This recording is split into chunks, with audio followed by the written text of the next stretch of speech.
శ్రీ గణేశాయ నమః. ప్రయాగరాజులో నిన్న మహాశివరాత్రితో ముగిసినటువంటి కుంభమేళా నుండి దివ్య పురుషులు, నాగసాధువులు, అఘోరాలు, స్వామీజీలు కాశీ వచ్చారు. అదిగో చూడండి, ఇదిగో గోధూళిగా సెంటర్ నుండి తీసినటువంటి వీడియో ఇది. ఇటువంటి దివ్య పురుషులను చూస్తే చాలు గత జన్మ పాపాలు పోతాయి, మళ్ళీ పుట్టవలసినటువంటి అవసరం ఉండదు.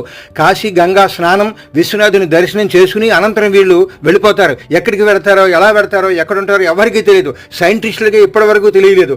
అద్భుతమైనటువంటి మహాశక్తులు కలిగినటువంటి దివ్య మహాపురుషులు వీళ్ళు. ఈ మహాపురుషుల దర్శనం వల్ల కుంభస్నానం చేసేటువంటి ఫలితం కలుగుతుంది. సనాతన ధర్మం యొక్క గొప్పదనాన్ని భూమండలానికి తెలియజేసేలా ఒక తుఫానులా వచ్చి వెళ్ళిపోయినటువంటి వీళ్ళందరికీ కూడా మా పాదాభివందనాలు. జై కాశీ విశ్వనాథ మహారాజుకి.